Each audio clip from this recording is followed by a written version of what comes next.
Топ тема на ваша страна, добро вечер. Ден со интензивна политичка агенда, дел директно поврзана, дел индиректно со продолжување на процедурата за уставни измени кои произлегуваат од договорот за името меѓу Македонија и Грција.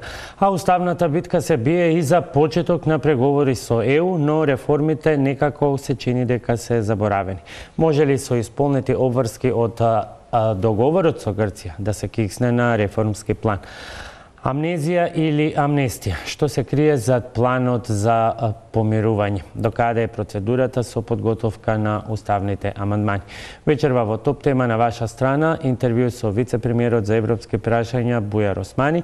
Во формат на ваше интервју, што значи дека ќе одговара на прашања од вас. Нашите социјалните мрежи, Facebook профил и Twitter профилот на топ тема се отворени во следните половина час, доколку имате прашања. Имаме и прашања од граѓанскиот сектор кој го следи целиот овој процес на реформи или во случајот според веќе присутните констатации реформски застој. Добро вечер за вице-премиерот Бујар Османи. Добре дојдовте во топ тема на ваша страна. Многу теми, многу прашања, но јас би почнал... Добро вечер и благодарам за поканата. Со едно, надвор од денешната агенда. Како се чувствува шефот на македонскиот преговарачки тим кој го отворил поглавието 23 правосудство и фундаментални права, а го очекува и отворањето на поглавието 24, двете од најзначајни, а лично со една нога е на обвинителна клуба. Вак, значи 23-ката и 24-ката се едно од најфундаменталните поглавја без кои се не може. И не случајно почнува од тука. Во однос на прашањето за истрагата, веројатно, на тоа мислите. Јас реков и на пресконференцијата дека тоа е за мене расчистен случај, бидејќи после доставената дополнителна документација комплетно се расчистува дека во тој предмет не само што нема намерни, туку нема ни ненамерни грешки, кои што се ретки во таквите големи постапки. Сега, добро би било се разбира дека доколку таа документација... Не останува нејасно зошто го немаме тој заклучок од специјалното јавно обвинителство. Инаку, на овој начин, како што вие говорите, и како што требате да се залагате и да ги водите реформите согласно сите тие директиви, согласно сите тие процеси кои што ќе следат, малку се чини невообичаено. Да, јас отидов во специјалното јавно обвинителство, им дадов докази и расчистена е ситуацијата. Да, видете, наликува на договор.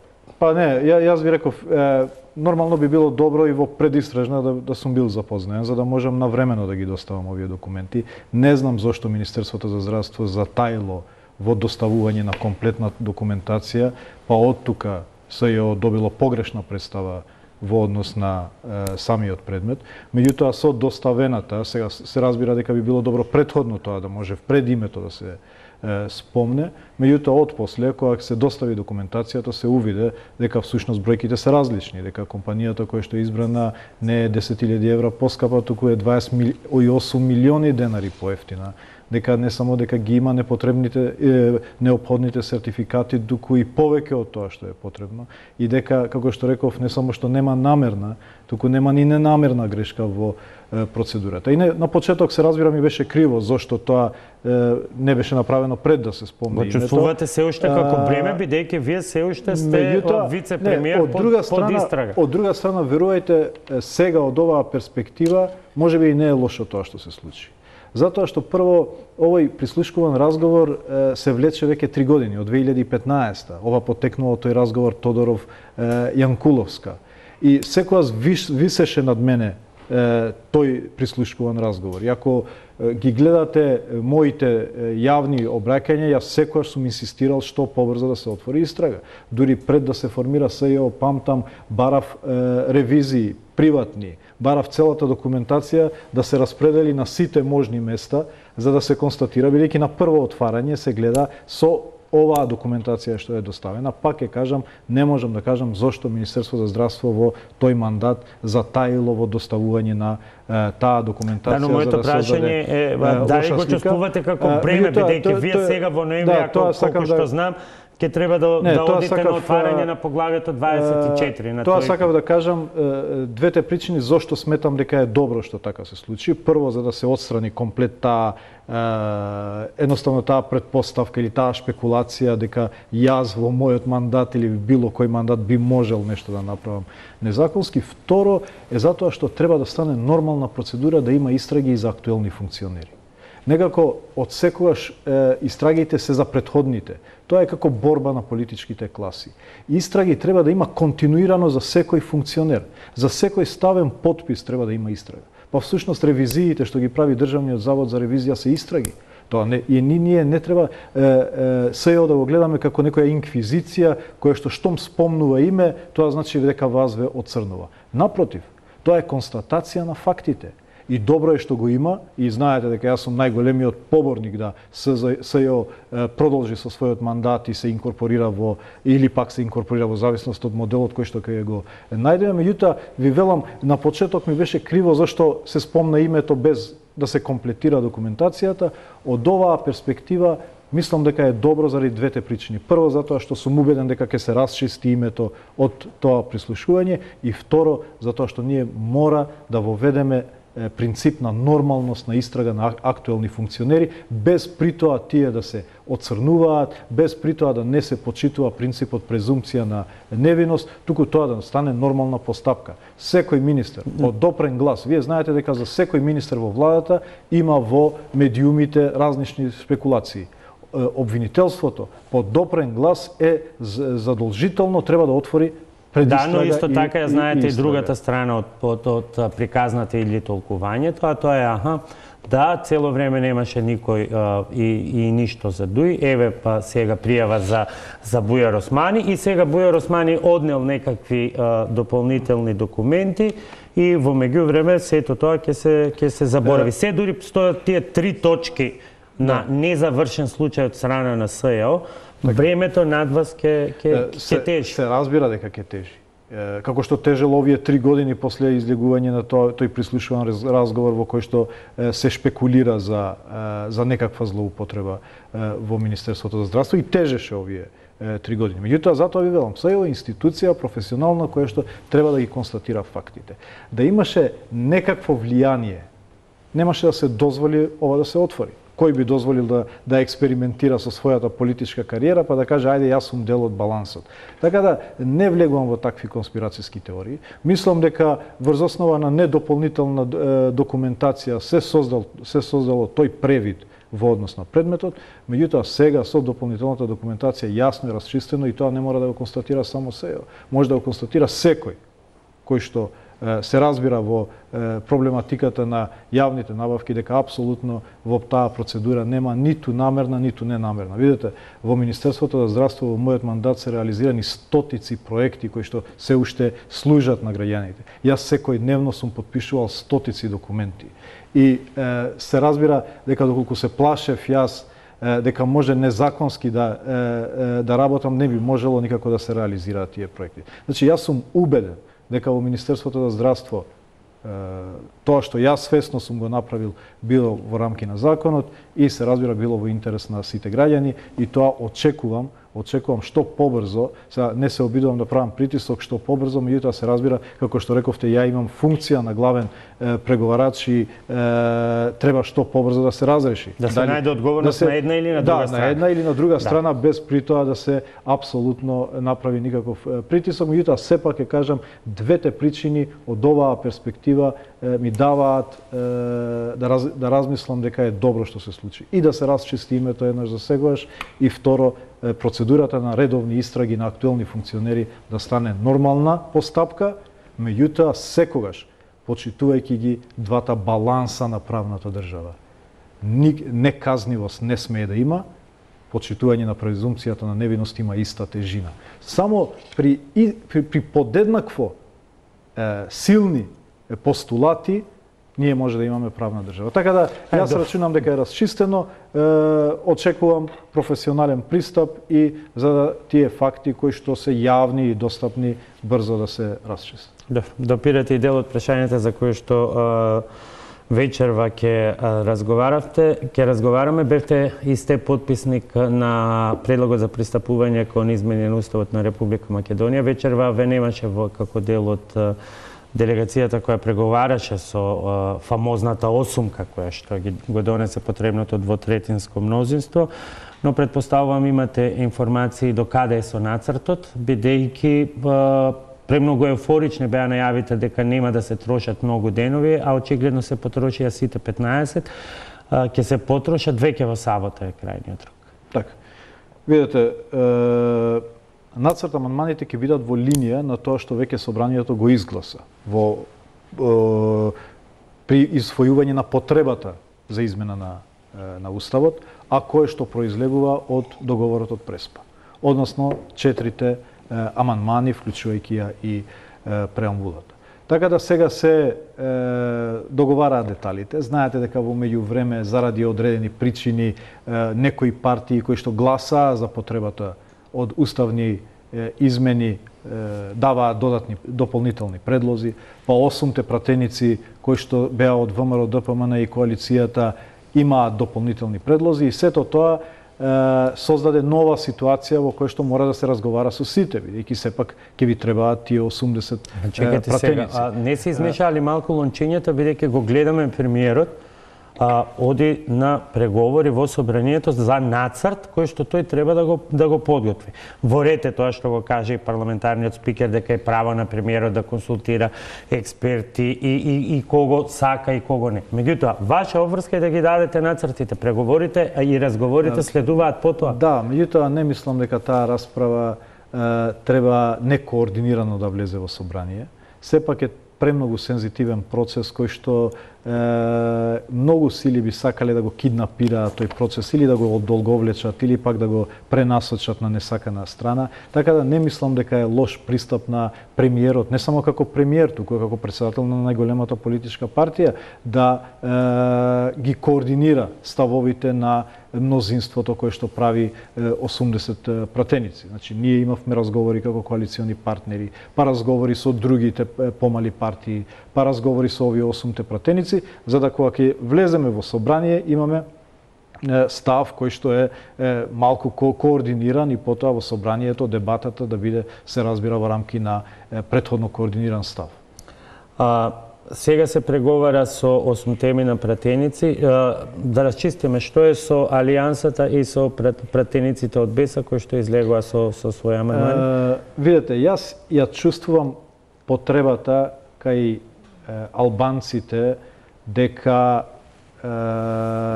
некако секогаш нивните прашања се ставаат на втор ред кога доаѓаат некои други прашања.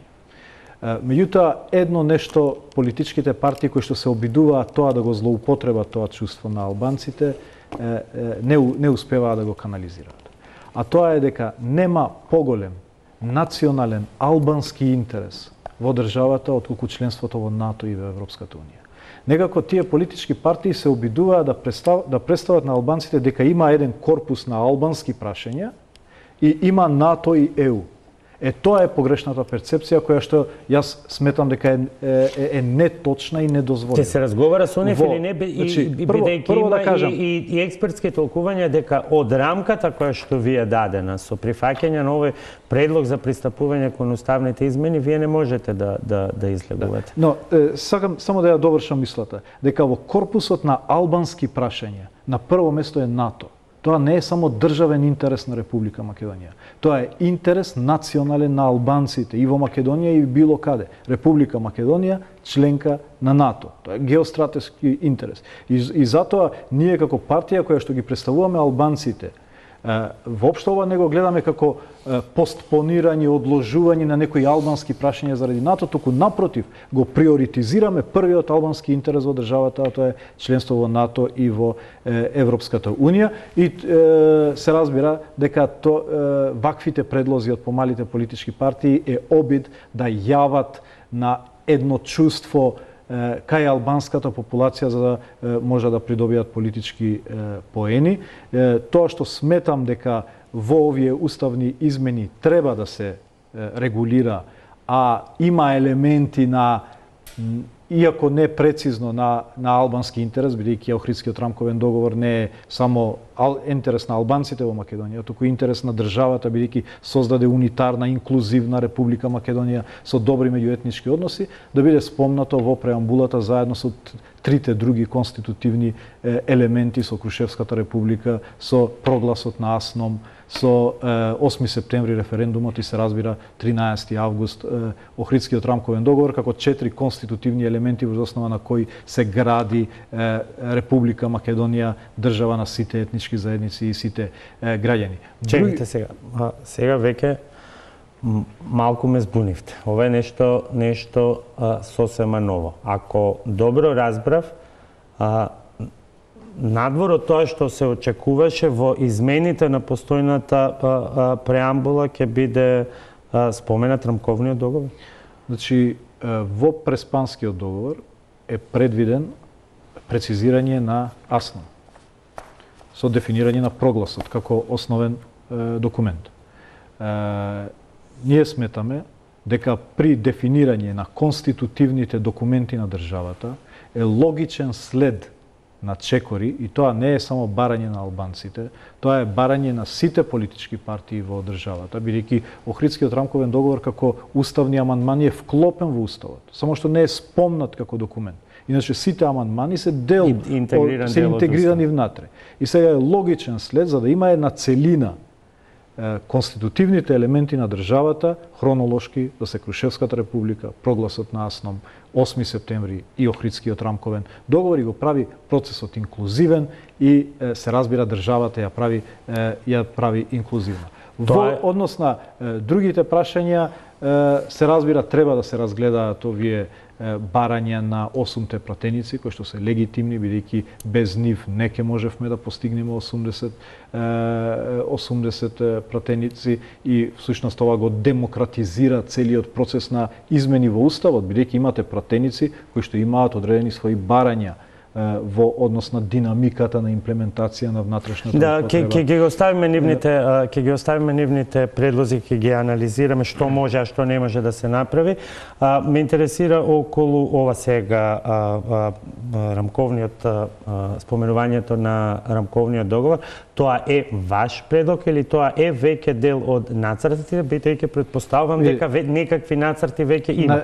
И дали има договор? Нацртите не се дефинирани. Тие очекуваме до крајот на неделата да се дефинираат, нели до петок.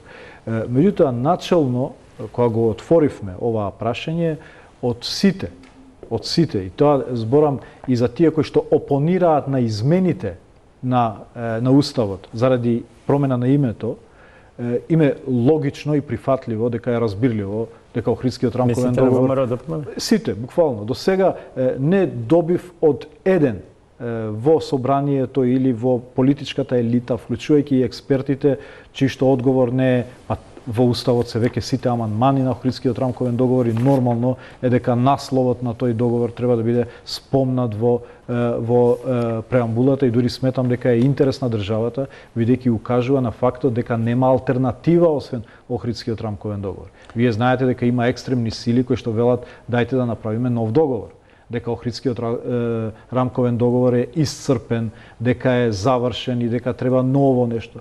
Ние сметаме дека Охридскиот рамковен договор е решение за мултиетничка Македонија и тоа треба да се прецизира во преамбулата, така да тој е интерес на државата пред се, но се разбира и го прави инклузивен целиот процес. Со точка 2, ова е предлогот за пристапување кон измени на уставот на Република Македонија. Со предлог 2 измени во преамбулата на уставот, точно е наведено кон што тие треба да се водат и се вели при наведувањето на државноправните традиции ќе се именуваат конкретни документи на Асном, односно ќе се внесе повикување на прогласот од првото заседание на Асном до македонскиот народ со одржаното заседание на Асном со неговите конститутивни одлуки. Сега, ако одбивањето на барањата на Алијансата и на БЕСА, меѓу другото е заради тоа што излегуваат од мандатот што сте го добиле, не ли е истото и со споменувањето на рамковниот договор? Бидејќи тука прецизни се насоките кон што треба да се движи. Не, вели и конститутивните документи. Значи, конститутивни документи на државата се тие 4 кои што ги спомнав. И таа е логиката.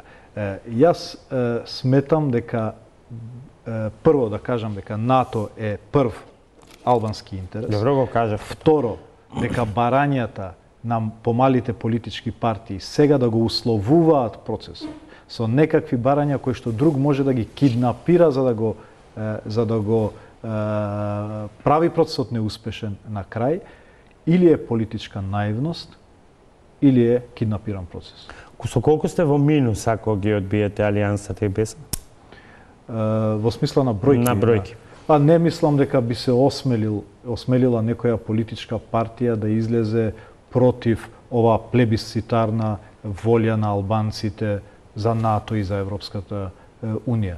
Едноставно, кој ќе се обиде да го минира овој процес, се обидува да излезе против плебисцитарната волја на електоратот и на албанците, зборам за албанските политички партии. Така да, во реде што ги отвараат, да знаат дека кај албанците има размислувања зошто се дефинирани како 20% и не се дефинирани како албански народ, меѓутоа ние сметаме дека пред се е НАТО, Република Македонија во НАТО и процесот на Европската Унија, дефинирање на Охридскиот рамковен договор како конститутивен елемент на државата, а потоа се разбира понатаму и другите прашања. Колку е 4 барања на осморката или осумката, за кои што сега се преговара, се реалност и неопходност, а колку само алиби за нивното гласање? Видете, штом има конкретни барања, тоа се реални барања. Барањата во смисла на гарантирање на идентитетот на македонскиот народ, но ако е нешто што ние не би го опонирале, доколку тоа не создаде асиметрија во однос на релацијата на уставот со сите етнички заедници. Цела ваша кампања, вклучително кога зборувам ваша, мислам кампањата на владата, почнуваше и завршуваше со јазикот и идентитетот не се гарантирани. Кој е тој сега дополнителен амандман на уставот со кој што ќе се гарантира македонскиот идентитет? Тоа зборам за сега се само предлози. Ако предлозите нивни се дека во уставот треба да се спомне дека републиката го гарантира и штити идентитетот на македонскиот народ, е нешто што би можело да го прифатат, се разбира, сите пратеници, меѓутоа без да создаде асиметрија во односот на уставот кон другите етнички заедници, и тогаш би требало се разбира... Вие говорите за однос за асиметрија на уставот кон другите етнички заедници, а што е со асиметријата која што може да се појави со суштината на самиот договор и потребата од негово репреговарање, што е речиси невозможно? Или не одат до таму тие измени? Не, све збориме измени. во контекст на Преспанскиот договор и во контекст на тоа што го има во договорот, дека идентитетот не е загрозен и затоа воопшто се разгледуваат вакви барања. Иначе, доколку би биле спротивни на Преспанскиот договор, не би биле предмет на разговори. Меѓутоа, прашањето на идентитетот не е прашање кое што е загрозено во Преспанскиот договор, ниту на народот, ниту на јазикот, и од тоа доколку има инсистирање за некаков вординг и формулација во уставот со тоа за да се убедат тие што се уште не се убедени дека Преспанскиот договор го гарантира идентитетот, во ред. Еве, иако тоа нема некоја екзекутивна мок во уставот за да произведува закони или пак некакви практични менувања, односно некаква реална промена во нормалниот живот, сепак ако тоа им значи на некој за да биде убеден дека Преспанскиот договор не го загрозува идентитетот, е во ред, меѓутоа мора тука да бидат спомнати и другите етнички заедници. Знаете зашто ве прашам, дали е сето ова заради симетрија? Дали се сето ова реални барања или е некаква маска за оправдување на тоа гласање, бидејќи некогаш не мора да се знаат сите детали, да се биде инволвиран во тие задкулисни договарања, ајде да не речам игри, меѓутоа еве, точка 3. Прифаќање на одредба на точка 2. Прифаќање на одредба на Уставот со која ќе се гарантира дека Република Грција не го ратификува договорот, сите уставни измени ќе бидат ништовни. Тоа го има во самиот договор. Така е. Меѓутоа, значи ова барање проформа, тоа е нешто што го има и во самиот договор, плюс не може да се регулира со амандман, туку со законот за спроведување на Уставот. Сега ме прашувате хипотетичка ситуација, што они размислуваат пратениците. Можам да кажам моја... Јас ве прашувам како вие одговарате како предлагачи. Можам да кажам моја верзија зошто така размислуваат, инсистираат. Веројатно за да ги убедат и другите кои што не се убедени уште дека ова е добар договор, дека идентитетот е гарантиран, дека доколку не се ратификува во Грција договорот останува ништовен, дека имплементацијата е во фази согласно чекорите за членство во НАТО и Европската унија. Веројатно е тоа некој внатрешен порив на пратениците да им кажат на своите колеги кои што ги исклучија дека тоа што нас не убеди. Ама јас пак ќе ме вратам на тезата дека некогаш е доволно да се читаат документите. Истото е и со точката 3. Постепена промена на името за внатрешна употреба. Името за внатрешна употреба во Уставот, во главниот акт државен се менува со самото менување. Се понатаму е повторно регулирано во договорот со тој технички преоден период, политички преоден период и знаете ли колку луѓе не веруваат во тоа? Не веруваат дека идентитетот е гарантиран, дека јазикот е гарантиран, дека имплементацијата е во чекори и така натаму. И сега, моја предпоставка, сега правиме ние психоанализа на потребата. Моја предпоставка е дека е обид да се убедат нивните гласачи зошто го направиле тој чекор.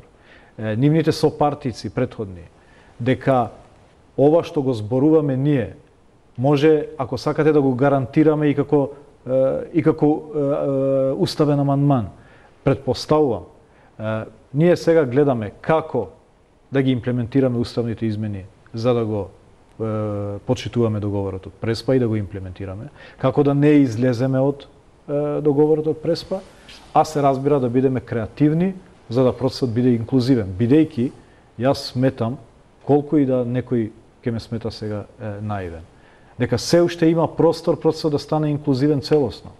Дека се уште има простор и опозицијата да влезе во процесот. И ние не смееме до последен ден да се откажеме од потребата да ја повикаме и опозицијата. Добро, тоа е четвртата, тоа е во делот на четвртата точка во однос на овие две точки, втората и третата, кои што реално се ги има во договорот и според некои правни сугестии, вие деновиве консултирате многумина, според некои правници ова се всушност прашања кои што не можат да се уредат со амандмани, туку со уставниот закон за спроведување на уставните амандмани. Затоа беа овие разговори денеска, затоа ќе се разгледа до петок со правници, со експерти, како таа желба, таа идеја да се убедат себе си за одлуката, да ги убедат колегите, да го убедат електоратот, граѓаните за ова што го зборуваме, може да се преточи или не може да се преточи. Затоа велам дека нацртите не се дефинирани, останува до петок да ги разгледаме. Меѓутоа ова е дебатата што се случува. Бидејќи граѓаните имаат право да знаат што се случува, дека нема ништо конспиративно во нашите разговори, дали коалициски, дали со 8-те пратеници. Тоа се дилемите кои што како луѓе ги имаме и ние. И се обидуваме да најдеме начин да ги задоволиме барањата на овие 80 пратеници кои што ги поддржуваат уставните измени, а без при тоа да го ризикуваме процесот, без при тоа да излегуваме од рамката на договорот и од духот на самиот Преспански договор. Добро, за ова можеби и ќе се договорите. Некои ќе речат дека може со амандмани, други дека дека веќе го има во законот, но може да се зацврсти во уставниот закон, го има во договорот, но може да се зацврсти со законот за спроведување на уставните амандмани, но она што е најнејасно и најконтроверзно е четвртата точка. Како вие сте третиот висок функционер во ова студио, можеби трета среќа ќе успеете да ни објасните какво тоа помирување без помилување замислувате. и преговарате и договарате? Вака. Помирувањето се иницираше како модел, како концепт на обраќањето на премиерот во собранието. И ние сега зависи дали ме прашувате како представник на ДУИ или како вице-премиер, меѓутоа веќе ви кажам. Прво едното, после другото. И како ДУИ и како вице-премиер ја поддржуваме идејата на премиерот за неопходноста од помирување. Помирување со помилување или така. Не? Но што тоа значи? Помирување кое што ќе го промовира принципот на неказнивост во оваа држава е неприфатлив. И сметам дека најлошото нешто што може да и се случи на оваа држава на патот кон Европската Унија, и сега зборуваме како главен преговарач, да дадеме било каков и најмала нишка на впечаток дека ние ќе промовираме некаква неказнивост, дали за кршење на законите при вршење на службената должност, дали при насилство и така натаму. Меѓутоа, потреба од помирување има. Ако имало некогаш потреба, има сега.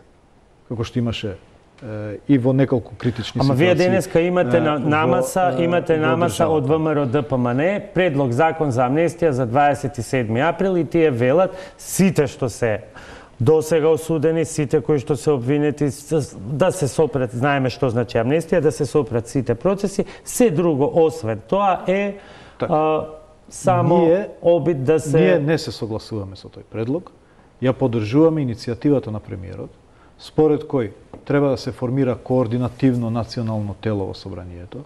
Сега тука се разликуваме, ние сметаме дека тоа координативно тело треба да го водат пратениците, не председателот на собранието, бидејќи некако дава друг карактер на самото координативно национално тело, некој од пратениците, дали од 8 пратеници, дали од опозицијата, дали од позицијата, треба да се разгледаат варијантите и после во оваа координативно тело да се разгледаат можностите. Сега сигурно ќе ме прашувате во делот на помилувањето. Наш став е дека директните извршители на насилство, бидејќи зборуваме сега само за 27 април, директните извршители на насилство и нарачателите на насилство, ако тоа може да се дефинира и открие и поврзе, не смеа да бидат предмет на било какво помилување. Доколку имало случаи на луѓе кои што се колатерална штета на некаква си нечија замисла иницијатива и се нашле таму, без при тоа да имале предумисла за да направат штета, ниту направиле штета, и ова се мои размислувања, наши размислувања, треба да бидат предмет на разгледување на оваа координативно тело, доколку тоа го помага процесот на помилување. Меѓутоа, ставот на ДУИ е тоа: помирување да, неказнивост не, особено звучи не на нарачателите и на директните подотворена врата за помилување, ама на дел. Видете, јас реков што би разгледал, тоа координативно тело треба да ги разгледа варијантите. Меѓутоа, ние мора да поставиме некои црвени линии. Што може да разговара тоа координативно тело? А тоа е дека не смееме да даваме нишкав впечаток дека во оваа држава може да има неказнивост. Второ, насилниците, директните насилници не смеа да бидат предмет на било какви разговори. Ниту нарачатели, доколку можат евентуално да се дефинираат или пак да се, бидејќи тоа е најтешкиот дел, веројатно да се докаже и некој што влегол со умисла да направи штета, бидејќи не смееме да даваме порака дека ова можеме да го дозволиме да се повтори. Меѓутоа, ако има елементи на колатерални штети во процесот, кои што се нашле таму, а тоа помага во помирувањето. Ги гледавте снимките, барем тие што ги презентираше Ива, што ги презентиравме во јавноста, дел се презентираат само во судниците. Според тие снимки што ги гледавте и што сте ги виделе во јавноста, тројцата пратеници во која група се, според вас? На колатерална штета или на друга? Не сум јас тој што треба да проценувам. Јас сметам Не бидејќи многу случајни работи случајно се случија во тој изминат период за токму со нивните гласови да се стигне до... Јас сметам дека идејата за потреба од помирување е благородна. И Македонија никогаш повеќе немала потреба од помирување и интеретничко, меѓутоа и интраетничко. Значи, помирување по сите линии на фрагментација. За да може да се соочиме со предизвиците кои што ни доаѓаат, а се единствени, се уникатни. Нема да имаме ние втора шанса ниту за Преспански договор, ниту ќе имаме втора шанса за НАТО, можеби за Европска Унија во наредните 100 години. Меѓутоа, за НАТО и за нов Преспански договор ние нема да имаме втора шанса. Ова е таа шанса. Или ќе се соочиме со нив сплотени, или пак ќе бидеме поделени и фрагментирани. И затоа идејата е благородна и ние стоиме позади таа иницијатива. Што таа значи? Дајте да се создаде прво платформата во која што ќе разговараат пратениците еден со друг.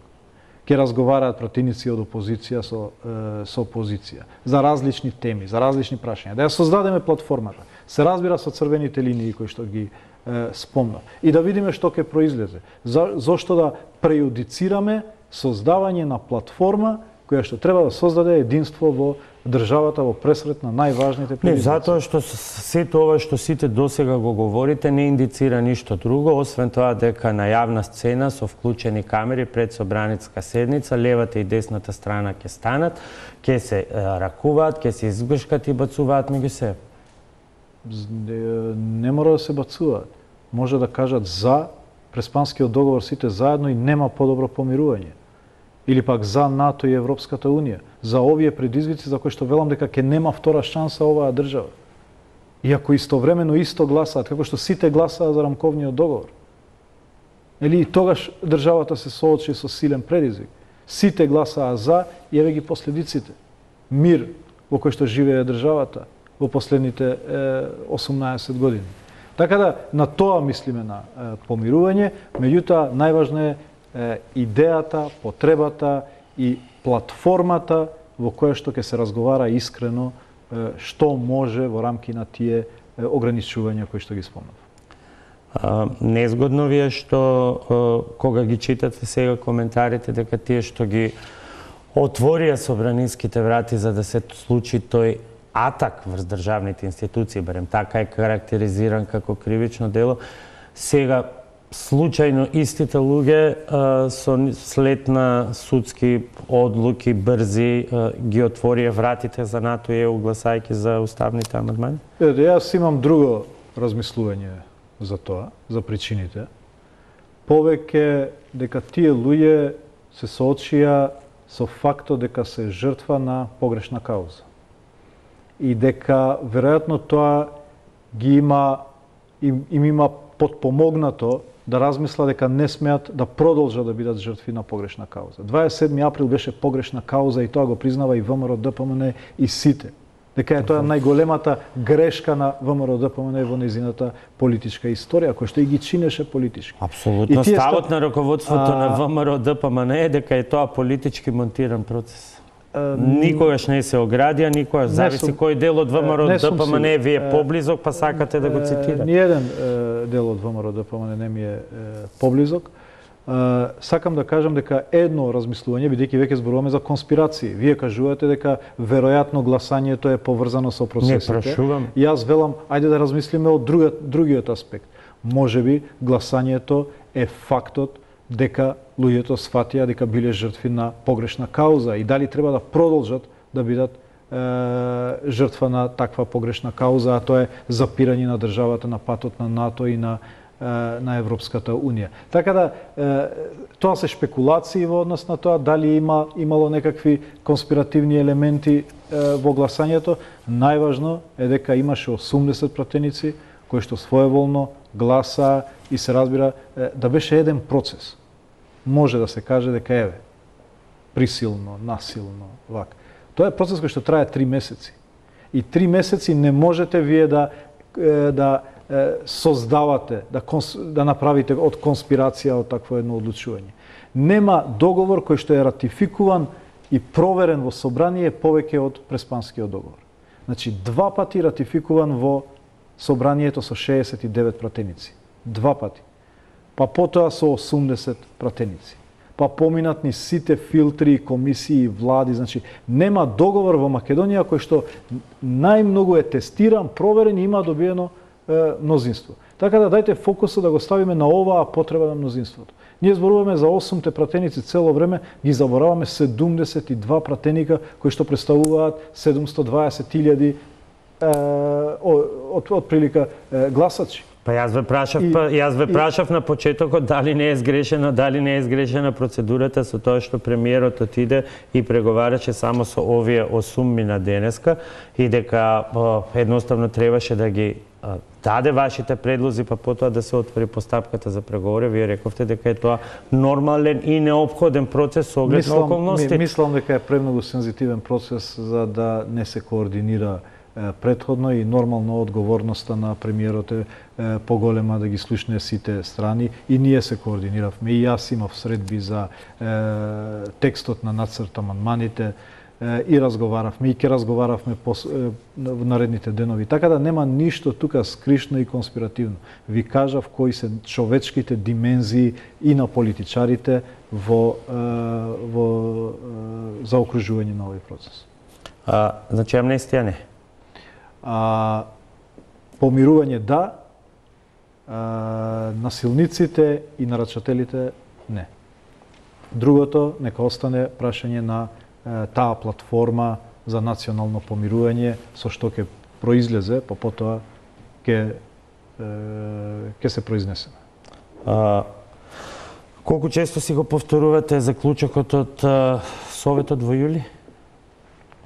Секој ден. Македонија пред одлуката за датум ќе има така наречен меги тест, нов извештај на Европската комисија.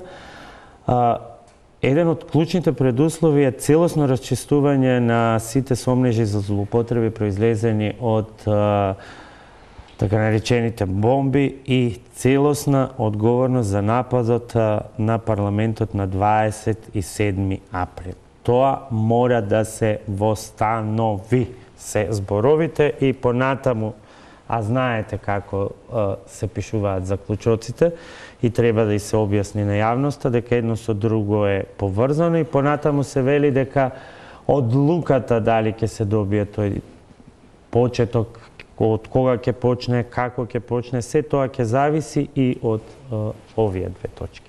И сега, оставајќи под отворена врата за некакво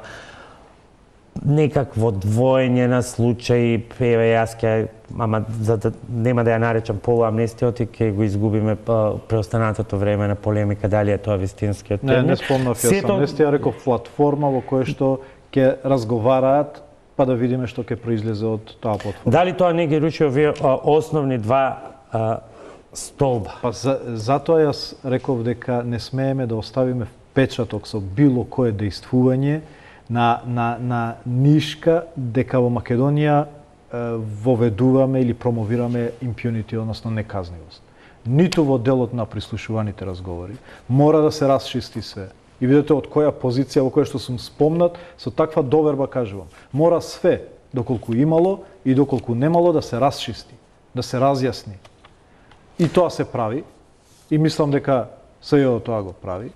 Меѓутоа и во делот на 27 април, обвинителството, основното, меѓутоа и судот ги процесуира овие прашања. Така да во овој дел мислам дека се работи. Ние во моментот водиме паралелни 4 процеси. Едно е имплементација на договорот со Грција, второ е итните реформски приоритети кои што се спомнати во заклучоците на Советот, кои што ние ги преточуваме во план 18. Реализација на заклучоците од последниот извештај на комисијата, кои што се надвор од итните реформски приоритети. Таму има заклучоци и за екологија, има и за земјоделство и тоа се поширок сет на прашања. И четвртиот е скринингот и подготовката за преговори. За сите нив по рекламите очигледно многу нејасни прашања и дилеми има околу овие политички прашања, па не ќе ни остане relativno малко време, а имаме и многу прашања од предсе невладини организации поврзани со реформскиот процес, за кој што општата оценка е дека е во застојно. Дали е така? По паузата за реклами следуваат прашањата од граѓанскиот сектор и одговорите на вице-премиерот Бујар Османи. Добре дојдовте во топ тема на ваша страна. Гостин во ваше интервју вечерва вице-премиерот за европски интеграции Бујар Османи. И како и во политиката, и во вечерашната емисија за конкретните прашања ни останува сосема малку време, па ќе се обидеме да бидеме ефикасни околу тоа има или нема реформи. План 18, господине Османи, најавен во април, кога заврши 369. Во почетокот на јуни бевте го презентирате во Брисел, на 8 јуни го презентирате пред граѓанскиот сектор. Требаше да биде се што треба да се сработи до следната година, до декември, кога се очекува првата меѓувладина конференција и официјалниот почеток на преговори, но планот никаде го нема. Каде е? Планот 18 е, како и секој план, и план 369, тоа се водичи, кои што ги даваат насоките, динамиката, задачите на институциите. Тоа што планот 18 досега не е промовиран, тоа не значи дека задачи од истиот план не се во меѓувреме завршени. Меѓутоа намерно беше одложен, прво заради тоа што сакавме да ги видиме заклучоците на Советот, па потоа со подпишување на договорот и уставните измени. Меѓутоа утре се надеваме дека на седница на влада ќе биде усвоен апдейтираниот план 18, во кој што ќе се забрза динамиката на реализација на задачите, односно реформските проекти во 4 сектори. Ќе се фокусираме наменски во 4 сектори, затоа што реков дека водиме паралелни 5 процеса во еден временски. Немаме многу време. Господине, ова е заклучокот. Судски реформи, обвиненија и пресуди за корупција и организиран криминал, вклучително на високо ниво, реформи на безбедносниот сектор, единствено ова е завршено, ОТА почнува да функционира и имате неколку други закони во собранието. Јавна администрација нула. Од 7 март 2018 година Македонија нема антикорупцијска комисија. 7 септември 2018 година е датумот кога во собрание требаше да биде донесен целиот пакет на закони за реформи во судството. Ниеден закон не е во собранието. 7 септември 2018 година требаше да биде датумот од кога специјалното јавно обвинителство со закон ќе се спои во редовното јавно обвинителство и до крајот на годината ќе ги предаде сите случаи. Резултат нула. Не е баш така. Прво, резултат е преспански договор и завршување на прашањето на името, кој што 27 години не гуши и не става во статус-кво. Меѓутоа, реформите се спроведуваат. Се разбира дека прашањето кои ги спомнувате бараат двотретинско мнозинство во собранието, кој што ги немавме. Освен за одредени прашања во кои што и ВМРО некои закони не се двотретински и во кои што и ВМРО ДПМН се согласи. Например, утре во собранието. Што ќе напишете вие во извештајот? Мицкоски е крив? Сега ќе ви кажам. Утре во собрание имаме 3 закони со двотретинско мнозинство во кое што имаме очекување дека и ВМРО ДПМН ќе ги изгласа. Во делот на ОТА и во делот на надворешниот механизам и во законот за судови. Значи, веќе се лансира процесот. Ние не знаевме до петокот, кога се изгласа потребата за отварање на уставот, дали ќе одиме на избори или не. Чекайте, господин Османи, бидејќи ги споменувате изборите, на вас за избори ви е неопходна антикорупцијска. Вие немате антикорупцијска од 7 март 2018 година, на никој не му текна да предложи членов да го распише огласот. Огласот е распишан и ќе биде завршен многу брзо. Се разбира дека по стариот закон. За новиот што треба да се донесат и да не изборуваме. Паралелно се работи на донесување на новиот закон. Значи, во планот 18 имаме точни рокови што кога треба да се направи. Се надеваме дека утре ќе го поминеме на влада. Ово е, како што рековте, е консултиран со невладиниот сектор, е консултиран со Брисел, со земите членки и почнуваме со динамика на реализација. Овие промашени рокови ќе ви ги прости Брисел. 7 септември, 7 септември, 7 септември. Се што е поврзано со судство завршува со 7 септември. Јас ви кажав дека голем дел од политичката енергија консумираше договорот и потребата од имплементацијата, и за тоа сите се свесни. Дека е потребно двотретинско мнозинство за одредени закони кои што во моментот го немавме, но сега го имаме на различни форми и преку комуникација со опозицијата, меѓутоа и без опозицијата имаме двотретинско мнозинство. Меѓутоа сепак нашиот став ќе биде да инсистираме за инклузивен процес во кој што ќе биде вклучен и ВМРО ДПМН. Затоа овој план ќе биде презентиран и на опозицијата. Значи, јас не велам дека динамиката на реформи беше на највисоко ниво, меѓутоа се разбира приоритетите беа тие. Приоритет беше да се заврши референдумот. Референдумот ја консумираше целата... Господин Османи, вие многу преговаравте, не преговаравте ниту еден од овие круцијални судски закони, но успеавте со ВМРО ДПМН да преговарате и да испреговарате финансирање на партиите од буџетот, вклучително и на кампањите. И тоа е реалност. Видете, погрешно ми се обраќате затоа што јас прво не сум адвокат на владата за реформите. Јас сум критичар, тој што треба да го забрза процесот. Ако го користиме речникот на премиерот, вие би требало да бидете камшикот, кој што тој го очекува од надвор, а тој си има камшик внатре. И вие треба да бидете, вие сте внатрешниот камшик. Затоа, во услови кога веќе процесот на имплементација на договорот со Грција влезе во некакви си нормални води, веќе може целата администрација да се фокусира на испорачување на резултати во делот на реформите. И затоа оваа забрзана динамика. Утре 3 закони со двотретинско мнозинство во собранието. Утре усвојување на планот 18. Веќе почнуваат роковите. До 2.11 ги даваме одговорите до Европската комисија за подготвување на новиот извештај. Немате време, влегувате во процес на уставни измени кои што ќе ви земе голем дел од времето и не заборавајте дека на 15 веќе на почетокот на април влегуваме во предизборна кампања. Свесни сме сите за тешкотиите. Ова не е прав пат. Ова е трка со препреки. И ние мора да се адаптираме на препреките кои што ни стојат на патот, а сепак да имаме што да испорачаме пред јуни за да ги убедиме земите членки да ни ја потврдат датата. Ајде, одиме директно во интерес на времето со прашањата од граѓанските асоциации кои што директно го следат процесот. Марко Трошановски, Институт за демократија. Прашал вице-премиерот Османи 3 прашања. Првото се однесува на законот за употреба на јазиците. Изминатиот период околу референдумот некако ја спласна еуфоријата околу тој закон, меѓутоа и се уште останува сериозно закон кој што сериозно ги засега сите граѓани на земјата и начин на кој што ќе функционира општеството.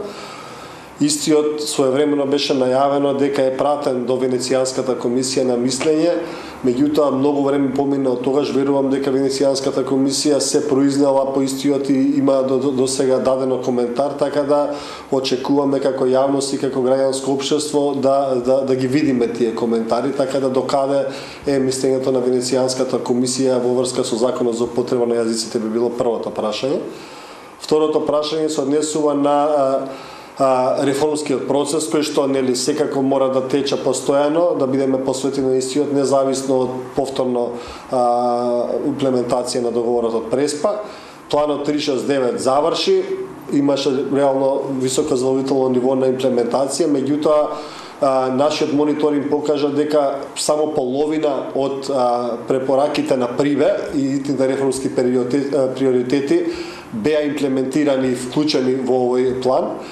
Остатокот беше најавено дека ќе се вклучат во планот 18+.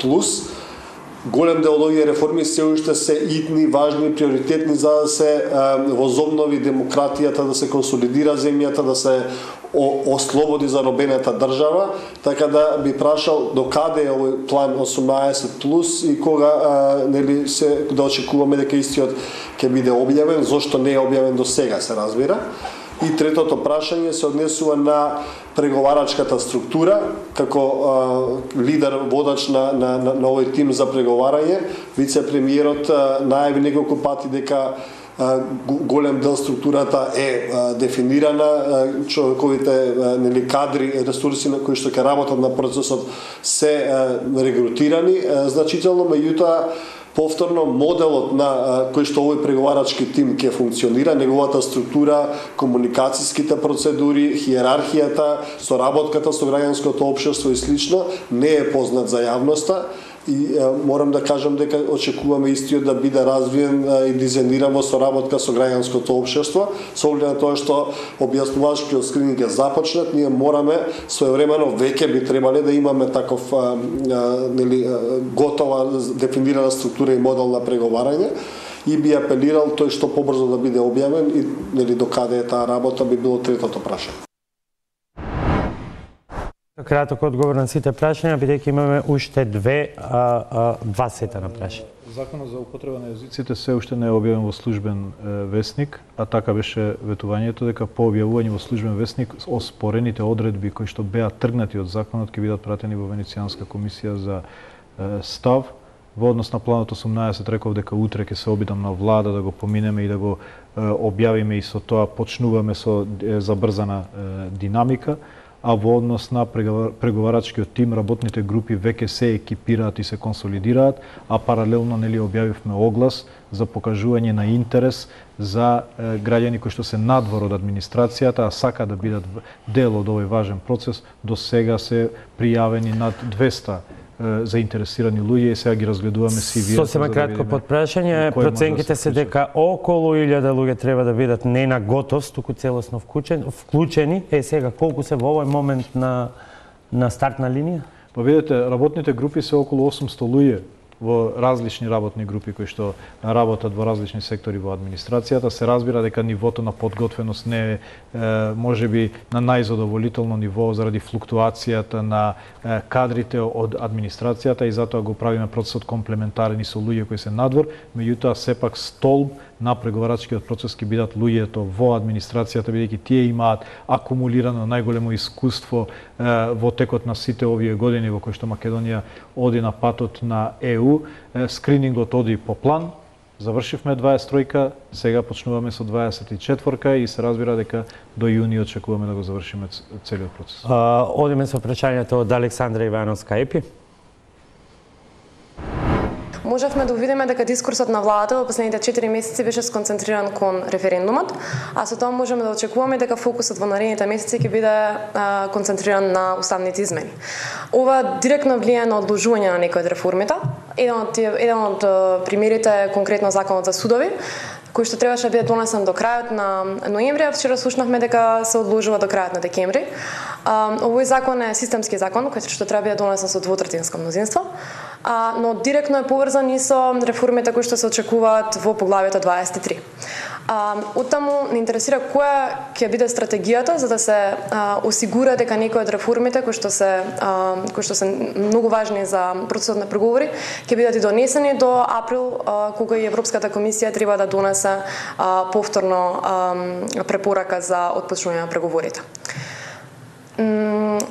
Со оглед на тоа што можеме да очекуваме дека процесот на преговори ќе трае многу подолго од мандатот на оваа влада, која е стратегијата за вклучување и обезбедување на посветеност и на опозицијата во текот на преговарачкиот процес? Националната програма за усвојување на правото на Европска унија е еден од најважните документи за кој што знаеме дека треба вклучување на сите чинители од целата администрација. Во исто време сме свесни дека капацитетите на администрацијата во поглед на овој документ се многу ослабнати. Немаме слушнато за никакви мерки кои што ќе бидат конкретно упатени кон зајакнување на административните капацитети, а кои што ќе бидат од особена важност во следниот период кога ќе треба и овој документ да биде еден од главните документи за спроведување на реформите конкретно во легислативата. Премиер, брзи одговори, пошто имаме уште еден сет на прашање. Од граѓанскиот сектор се свесни дека референдумот и уставните измени консумираат голем дел од политичкиот простор на државата и бараат сега да се веќе забрза динамиката. Како што реков, утре првиот закон за судови се разбира во делот на надворешниот механизам, меѓутоа сакам да кажам дека се откочува процесот, а другите рокови се претежно во февруари 2019 година. Голем дел од застојот е и поради чекањето на мислењето од Венецијанската комисија. Ние само пред неколку дена ги добивме првите коментари од Венецијанска комисија, кои што треба да се инкорпорираат и повторно да се пратат во Венецијанска комисија да видат дали тоа е окей, ако се пратат во декември. Значи, тоа е еден комплексен процес кој што бара внимание, квалитет пред брзина, но мора да испорачаме пред јуни. Во однос на стратегија за вклучување на опозицијата во преговарачкиот процес, ние сме кажале дека ако има некој процес кој што е надпартиски, се преговорите со Европската унија. И ние ќе бидеме отворени и сум бил, барем сум докажал до сега дека сакам инклузивен процес вклучувајќи опозицијата и овој реформски план кој што еднаш сме го доставиле до нив, уште не сме добиле коментари, ако треба и апдейтираната верзија после усвојување на влада, ќе ја доставиме уште еднаш за да бараме нивно вклучување, без притоа ние да задржиме било какви политички поени од овој процес, туку напротив да ја споделиме и одговорноста и резултатите. И одиме со првите две прашања од Александар Колекевски од Евротинк. На крајот од месец септември оваа година започна подготвителниот скрининг за пристапување на Македонија во него, конкретно за поглавието 23. Моето прашање е зошто на тој состанок не беше повикан ниту еден представник на граѓанското општество, имајќи во вид дека оваа влада на некој начин дојде на власт благодарение на бранот на граѓанско незадоволство, а голем дел на представници од невладините организации во име и за сметка на невладините добија лични функции и позиции. Дали тоа значи дека и преговорите на тој начин ќе се одвиваат со, да кажеме, неавтентично представување на граѓанското општество? Има дека голем број на средства од европските фондови се враќаат назад во фондот на Европската унија од различни причини. На кој начин вие мислите да ги подигнете административните капацитети за управување со средствата на ИПА, особено имајќи ја предвид новата предлог регулатива на ИПА 3, која што во основа сака да го забрза спроведувањето на европските фондови? Невладиниот сектор е еден од најважните столбови во процесот на преговорите и сме ги вклучиле од првиот ден и од преку подготовка, преку имплементација до евалуација на резултатите. Сега размислуваме веќе за концепт на формално вклучување и во процесот на скринингот и во процесот на преговорите. Пред некој ден го добив и првото писмо од нив во кој што почнуваме да размислуваме за начинот на вклучување според различните модели кои што ги има светот, меѓутоа ќе бидат апсолутно еден од најважните столбови во овој процес, а во делот на ИПА фондовите наскоро ќе излеземе со нов мастер план во кој што ќе се реши и прашањето, ќе се предложи барем решавање и прашањето на администрацијата во менаџирање на ИПА фондовите, меѓутоа и нов концепт на користење на и апсорбција на ИПА фондови. Вице-премиере, последното прашање, за голем дел од работите велите многу енергија се потроши и јавноста тоа го гледа дека потрошите многу енергија на договорот со Грција, иако многу гумина се прашуваат и можеше ли така, не можеше ли некои процеси да се одвиваат паралелно. Знаеме дека следниот извештај, следната оценка за Македонија и конечно финалната оценка за отварање на таа меѓувладина, за одржувањето на таа меѓувладина конференција и почетокот на преговорите зависат од многу специфични околности. Европските избори, слушнавме сега и напуштање на денеска на челната позиција од страна на Ангела Меркел, иако таа останува премиер, но значи имаме едно пред нас големо пореметување на силите, менување на европскиот пейсаж. Дали во таков контекст ќе успеете до средина на април да испорачате чисто досие на кое што никој нема да може да му најде забелешки, а во него да не стои опозицијата е виновна што не успеавме? Вака, прво во однос на домашниот контекст. На некој да му кажавме пред една година дека за една година ќе подпишеме договор со Бугарија, со Грција, ќе имплементираме, ќе добиеме покана за НАТО, ќе добиеме прецизна рамка за почеток на преговори со Европската унија, никој не би не сватил сериозно. Ние тоа го направивме за една година. За една година сите овие работи кои што беа незамисливи во последните 25 години. Така да се разбира дека е вложено многу енергија и многу резултати, а паралелно со тоа 95% реализиран план 369 кој што беше валоризиран од Советот на Европската унија. Во однос на европскиот контекст предизвиците се големи. Внатре Европа се соочува со големи предизвици кои што особено ќе се кристализираат со изборите во мај и тогаш ќе имаме појасна слика за тоа можеби каков ќе биде и нашиот и односот на Европската комисија во јуни во однос на Република Македонија, но сепак јас тоа не би го земал за алиби, бидејќи фокусот треба да биде што ние ќе испорачаме. Затоа ве прашувам. Јас ви покажав само 3 сегменти од еден празен план кај што има една голема нула и само еден плюс, а влегувате и во специфичен период кога парламентот ќе биде преокупиран со многу прашања. Испорачавме решавање на сите билатерални спорови, едно од најтешките прашања во Балканот. Испорачавме во делот на реформи во правосудство, фактот што се истражуваат сите прашања кои што беа поставени од Советот, се исто така дел од трак рекордот кој што ние ќе го доставиме во Европската комисија, меѓутоа и тоа што ќе го реализираме до февруари, вклучувајќи и тие работи што вие ги спомнувате, се надеваме дека е во еден помирен политички контекст и инклузивен, во кој што и опозицијата ќе ни помогне и се ќе добиеме датум за првата меѓувладина конференција. Ви благодарам што вечерва бевте во топ тема на ваша страна. Почитувани, ви благодарам за вниманието. Останете и натаму со програмите на Тело.